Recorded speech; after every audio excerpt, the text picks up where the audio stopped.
current situation that just happened of Jake Paul versus Hasim Rahman. Don't know we have the opportunity right now, but would like to get your overall thoughts. They didn't sell tickets. They didn't sell tickets. They didn't sell tickets. You have to understand. I mean, there's a lot of fake going on, and people starting to realize it. COVID is basically not keeping people in jail / house or anywhere else, and they got other choices to make now than say last year this time. So the world of boxing and the people of boxing and entertainment is starting to say, oh, wait a minute. Fool me the first time. Yeah. Right? Shame on, right? Them. Fool the second time, shame on me. Bernard Hopkins, we just finished a press conference for Virgil Ortiz Jr. versus Michael McKinson. I know we were talking about the Jake Paul Rahman unfortunate situation that happened. The fight did not go through. They were talking about apparently the weight was an issue, but we know that Rahman, was a heavyweight, if I'm not mistaken, a cruiserweight at the moment. And he wasn't going to be able to make that weight that they were asking for the week before the fight. He had to be 215, 205, I'm not mistaken. What do you think about all of that? Is it because of the weight or because... First of all, I think that, and thanks for asking me to do this interview. I think the weight issue is not an issue, per se. I think it's a distraction. It's to throw you off the real reason, I believe, from my resources. It came to me, I ain't come to it. I believe the gig is up for Jake Paul to present himself as a full-fledged, bona fide, should be respected fighter. Can he fight in the entertainment world of entertainment? Absolutely. Look, in Philadelphia, I can go to a lot of saloons or bars and find some great knock them down, drag them out type of bare knuckle type of fighting and pick gloves on them or whatever. But I believe that the business of selling the Jake Paul and the Rahman fight didn't reach the respect of the boxing world and fans that's either casual or hardcore. It comes a time in any promotional business, especially boxing, when you get to a time to announce a fight, promote a fight, and you see the results based and predicated on ticket sales, the demand. Once you look at that spreadsheet, and get an idea leading up to the week or two before that fight, where you at in numbers, or I would say interest, having interest that's going to grab these multi-tickets that's still sitting, you have that feeling. Maybe they didn't, but they was told. First, Jake Paul was. They knew that this was going to be a disaster promotion business-wise. But they thought they can sell it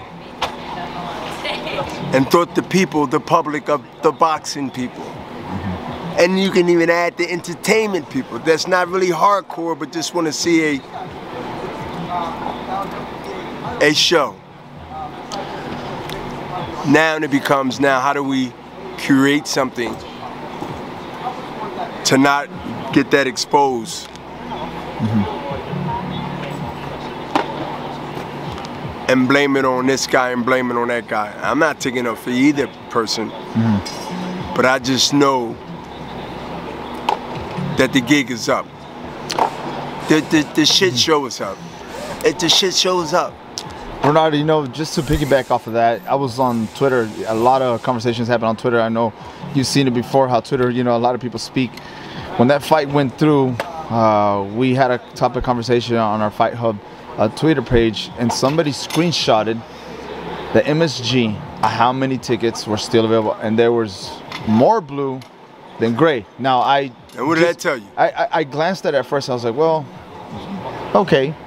But then now you're talking about, well, but I haven't even seen that. Yeah, and I saw it, and they're like, well, maybe it's because they weren't selling tickets. But then what you're saying, the interest of Jake Paul is probably people just like, well, now these big fights are here. People want to tune into the per se real fights. They're tired of the shit show. Listen, you only got really, if you get 2 chances at pulling the wool over the eyes of the most wise boxing fan, they're not going to let you get them the 3rd time. Not alone the 4th. Can you understand that the gig is up? Like COVID has eased up to the point where you still have to be careful depending on who you listen to and believe. Yeah. But if you look around, I see no one with a mask here. No one is paranoid. No one is walking around holding their breath for 20 minutes like they turning blue. That is the same thing as I'm saying about the entertainment that's been entertaining people that's bored, stuck in a house, looking for some type of content. They don't care if it's 2 turtles racing.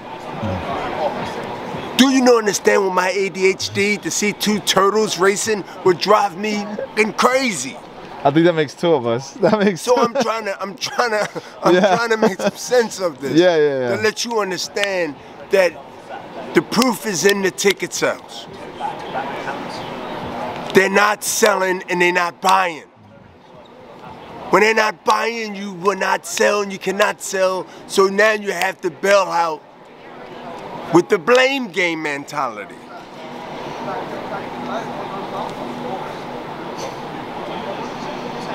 Now, Jake Paul fights someone else that has a heartbeat and a respect from the boxing fans. Hardcore, softcore. Now you're talking based on who you're fighting. I'm going to see now whether you can do what you say you're going to do now. That's the fans. That's what I'm hearing. I don't care if it's New York, East Coast, West Coast. That's what I'm hearing. Now, how is that? No disrespect to Rahman Jr. But at the end of the day,